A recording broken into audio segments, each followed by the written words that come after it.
আলোর পথে সম্মানিত শ্রোতাগণ, আমরা ইহুদি জাতির সম্পূর্ণ ইতিহাসের 2024 সাল পর্যন্ত সম্পূর্ণ ঘটনার আজকে আমরা চতুর্থ পার্ট শুনব। আমরা যেহেতু তৃতীয় পর্বে জুলেখার কাহিনী শুনতে পারিনি, আমরা তাই চতুর্থ পর্বে সেই কাহিনীটি শুরু থেকেই শুনব ইনশাআল্লাহ। রাজকুমারী রাইলের ঘুম হঠাৎ করে ভেঙে গেল মাঝরাতে। ঘুম ভাঙার কারণটা স্পষ্ট মনে পড়ছে। এক পরম সুদর্শন পুরুষ দেখা দিয়েছিল তার স্বপ্নে। প্রতি রাতেই সে একই স্বপ্ন দেখছে, এই লোকটির সাথে নাকি তার বিয়ে হবে। রাজকুমারীর নাম রাইল হলেও তাকে লোকে জুলেখা বা জুলাইখা নামে ডাকে। তার বাবা তাইমুর আবার রাজা রাবিল নামেও খ্যাত।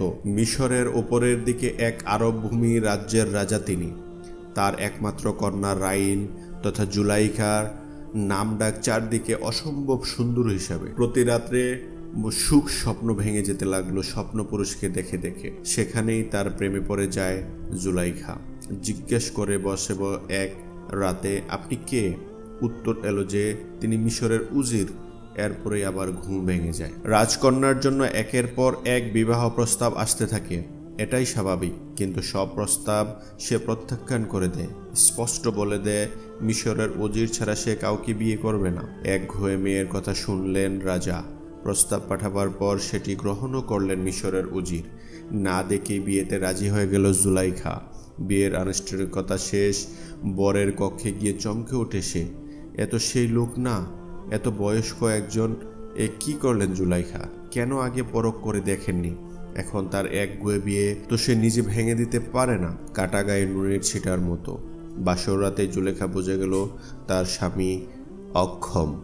তিনি সদ্য বিবাহিতা স্ত্রীর সাথে সঙ্গমের চেষ্টাই করলেন না, অথচ স্ত্রী তার সারা মিশরে এমনকি সারা ভুবনে বিখ্যাত সুন্দরী। নিজের পায়ে নিজে কুড়াল মেরে এখানেই সংসার করতে লাগলো জুলাইখা। নিজেদের সন্তান হবে না দেখে এক মেয়ে শিশুকে দত্তক নিল তারা। নাম তার আসেনাত। সারা বাড়িতে অনেক চাকর বাকর, চাকরদের পরিবারই প্রায় 40খানা। একজনের কাজ এক এক রকম। আগেকার প্রাসাদ সম বাড়িতে যেমনটা হতো, তার ওপর স্বামী বিশাল বড় পদে মিশরের উজির। অবশ্য বাইবেল বা তাওরাতে আদিপুস্তক বলছে তিনি ছিলেন প্রাসাদ রক্ষীদের প্রধান বা মিশরীয় সেনাবাহিনীরও প্রধান। কোথাও আবার বলা তিনি ছিলেন অর্থমন্ত্রী, অর্থাৎ তিনি যে উচ্চ পদস্থ ছিলেন এ ব্যাপারে কোনো সন্দেহ নেই। বাইবেলে তার নাম পতিফার, যার অর্থ সূর্য দেবতা বা রায়ের উপহার। এরকম এক সময় উজির একদিন বাজার থেকে ফিরে এলেন সাথে একজন দাসকে নিয়ে। মিশরের বাজারে তাকে বিক্রি হতে দেখেছিলেন তিনি। আরব ইসমাইলি বণিকদের থেকে তিনি তাকে কিনে নেন। 18 বছর বয়স তার। কোরআন অনুযায়ী উজির জুলাইখাকে বলেছিলেন একে সম্মানে রাখতে, তাকে পালিত পুত্র হিসাবেও তিনি রাখতে চেয়েছিলেন। লোককথা বলছে বাড়িতে তাকে নিয়ে আসার পর জুলাইখা যখন তাকে প্রথম দেখলেন তার চোখ আটকে গেল, ছানা বড়া হয়ে গেল। এ কি মানুষ না ফেরেশতা? এত সুন্দর কোনো পুরুষ হতে পারে? কিন্তু বিস্ময়ের আসল কারণ এটা ছিল না। কারণটা ছিল এ যে তার স্বপ্নে দেখা সেই মানুষটাই উজির ভেবে উজিরের দাসকে দেখেছিল জুলাইখা। জানা গেল দাস ব্যবসায়ীরা এক কুয়া থেকে তুলে এই হিব্রু কিশোরকে দাস হিসেবে বিক্রি করে দিয়েছে। নাম তার ইউসুফ। এমনিতেই জুলাইখা কামনা পূরণ হয়নি, তার ওপর তার স্বপ্নপুরুষ তার ওই সামনে সারাদিন কাজ করে তার বাসনা বাড়তেই লাগলো। ইউসুফ আলাইসাল্লাম পদ ছিল উজিরের স্ত্রীর প্রধান সেবক। ধীরে ধীরে বাড়ির প্রধান বিচারক হয়ে উঠলেন ইউসুফ আলাইসাল্লাম। বাইবেল তাই বলছে। জুলাইখা আর সইতে পারল না। কোরআনে তাকে সে মহিলা বলে সম্বোধন করা হয়েছে, তার নাম দেওয়া হয়নি। জুলাইখা একটি লোককথা, লোকনাম। এরপর যা হলো কোরআনের ভাষায় তা হলো, আর সে যে মহিলার ঘরে ছিল ওই মহিলা তাকে ফুসলাতে লাগলো এবং দরজাসমূহ বন্ধ করে দিল। সে মহিলা বলল, শুনো, তোমাকে বলছি, এদিকে আসো। সে বলল, আল্লাহ রক্ষা করুন, তোমার স্বামী আমার মালিক, তিনি আমাকে সযত্নে থাকতে দিয়েছেন। নিশ্চয়ই সীমা লঙ্ঘনকারীগণ সফল হয় না। ইউসুফ আলাইসাল্লাম হাজার হলেও মানুষ। একজন পরমা সুন্দরী তাকে প্রতিদিন এরকম প্রস্তাব দিলে মন গলারই কথা, কিন্তু তিনি ছিলেন অটল। কিন্তু তার মন গলা অসম্ভব ছিল না বলে জানায় কোরআন। নিশ্চয়ই মহিলা তার বিষয়ে চিন্তা করেছিল এবং সেও মহিলার বিষয়ে চিন্তা করত, যদি না সে স্বীয় পালনকর্তার মহিমা অবলোকন করত। এমনি হয়েছে আমি তার কাছ থেকে মন্দ বিষয় ও নির্লজ্জ বিষয় সরিয়ে দিই। নিশ্চয়ই সে আমার মনে বান্দাদের একজন।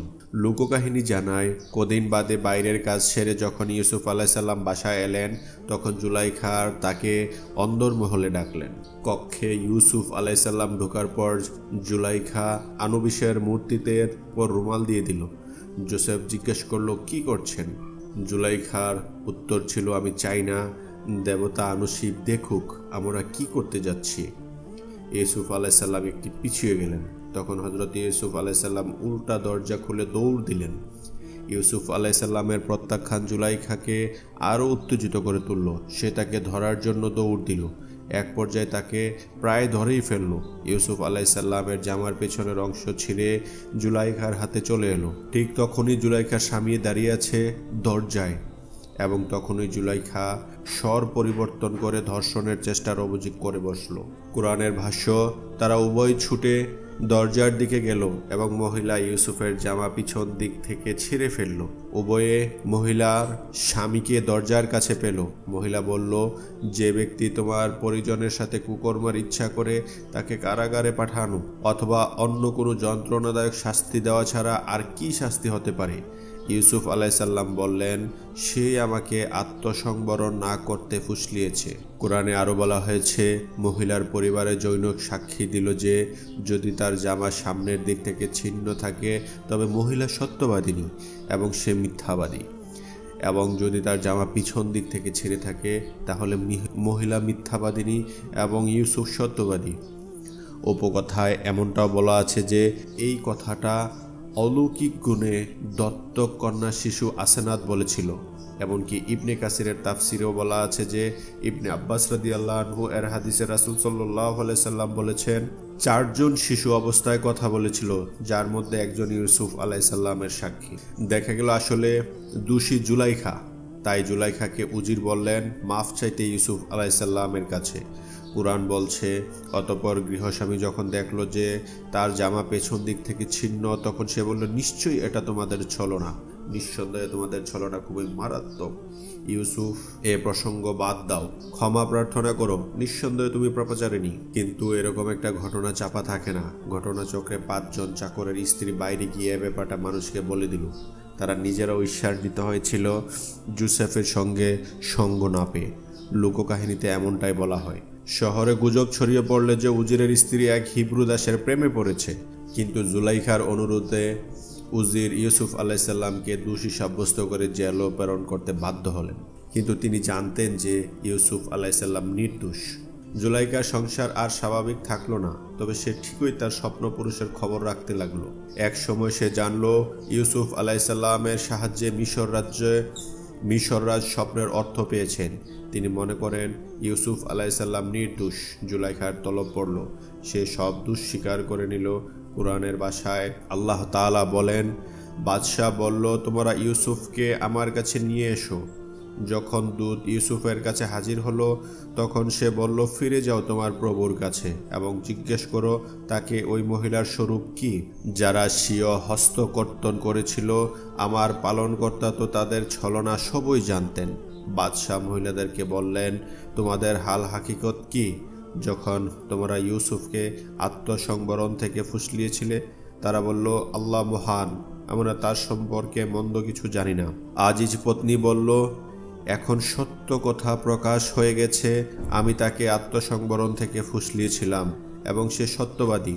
নিশ্চয়ই আমার পালনকর্তা ক্ষমাশীল এবং দয়ালু। এ পর্যায়ে উপকথার কোনো ভার্সন বলে জুলাইখাকে কিছু করা হয়নি, কোথাও বলে তাকে কয়েক বছর জেল দেওয়া হয় আর উজির মারা যান। উল্লেখ্য, বাইবেল বা কোরআনে কোথাও জুলাইখার ভাগ্যে এরপরে কি হয়েছিল তার বলা নেই। এদিকে এক জমিদারের মেয়ে আসেনাত ধীরে ধীরে বড় হলো, সুন্দরী এক তরুণী, তবে তার মধ্যে পুরুষ বিদ্বেষ কাজ করত। ততদিনে জোসেফ হয়ে গেছেন উজির। মিশরীয় ভাষায় তার নাম দেওয়া হলো সাফনাত পানে। কোনো এক কাজে জোসেফ এই জমিদারের বাড়িতে একদিন বেড়াতে এলেন। জমিদার চাইতেন আসনাতের সাথে তার বিয়ে দিতে, কিন্তু আসনাত পুরুষদের ঘৃণা করে, বিয়ের প্রশ্নই আসে না। কিন্তু সুপুরুষ জোসেফকে প্রথম যেদিন দেখল সেদিন কোনো এক জাদু বলে তার পুরুষ বিদ্বেষ উদাও হয়ে যায়। বিয়ে করতে আগ্রহী সে। সেদিন রাতে এক দেবদূত এলেন তার কক্ষে। এসে তাকে দেবদেবীদের থেকে দূরে থাকতে বললেন। যদিও জোসেফকে বিয়ে করতে চায়, সে রাজি হয়ে গেল। এরপর ধুমধাম করে জোসেফের সাথে বিয়ে হয়ে গেল। কিন্তু মিশর রাজের ছেলে আসনাদকে ভালোবাসত, তাই তাকে বিয়ে করতে না পারায় জোসেফের ওপর ক্ষিপ্ত হয়ে গেল। ততদিনে মিশরের আস্তানায় গেড়েছে জোসেফের ভাইরাও। এর পরের কাহিনী সংক্ষেপে এমন: এক রাতে জোসেফের দুজন বিশ্বাসঘাতক ভাইয়ের সাহায্য নিয়ে যুবরাজ জোসেফকে খুন করতে গেল। এদিকে আসনাদ গুপ্তচরের সাহায্যে জেনে গেল সেটা। সাইমন আর লেবি নামের দুজন ভাই এর সহায়তায় জোসেফকে রক্ষা করা হলো। তারা তাকে বহুদিন আগে কুয়ায় ফেলায় প্রায়শ্চিত্ত করলো। পরে ছোট ভাই বেনিয়ামিন হত্যা করলো সেই রাজপুত্রকে। একদিন ইউসুফ আলাইসাল্লাম খেয়াল করলেন বয়স্ক এক মহিলা তার দিকে আসতে চাচ্ছে। তিনি নিজেই তার কাছে গেলেন। কে আপনি, কি বলতে চান? উত্তরে প্রতি ওই মহিলা বলল, আমি জুলাইখা, আমি আজও তোমাকে ছাড়া কাউকে চাইনি। নবী ইউসুফ আলাইসাল্লাম বাকরুদ্ধ হয়ে গেলেন। পরে উপকথা মতে ইউসুফ আলাইসাল্লাম তার হাত রাখলেন জুলাইখার কপালে। হাত সরাতেই দেখা গেল জুলাইখার বয়সের ছাপ চলে গিয়েছে। সে আগের সুন্দরী জুলাইখা দাঁড়িয়ে আছে ওখানে। কোনো মতে এরপর ইউসুফ আলাইসাল্লামের দ্বিতীয় স্ত্রী হন জুলাইখা। সেদিন জুলাইখা বুঝতে পারেন বহু আগে দেখা স্বপ্ন সত্যি হয়েছে। সুদর্শন সে স্বপ্নপুরুষ আসলেই মিশরের উজির, আর সত্যি আসছে তার স্ত্রী। তবে এটা লোককথা। স্ত্রী আসনাতের গর্ভে ইউসুফের দুই পুত্র সন্তান জন্ম নিল। তাদের নাম ছিল আফরাসিম এবং এফরাসিম। তবে কোনো বর্ণনা এটাও দাবি করে যে এই সন্তান দুজন আসলে রাইল বা জুলাইখার গর্ভে জন্মেছিল। এদের মাঝে প্রথম জনের ওরসে জন্ম নিয়েছিল নুন নামের একজন ব্যক্তি। নুনের পুত্র ইউসা আলাইসাল্লাম হজরত মুসা আলাইসাল্লাম মৃত্যুর পর নবী হয়েছিলেন এবং বনি ইসরায়েলকে পবিত্র ভূমিতে নিয়ে যান। তবে সে বিশাল এক কাহিনী সিরিজের পরবর্তী পর্বেই সে বর্ণনা শুরু হবে।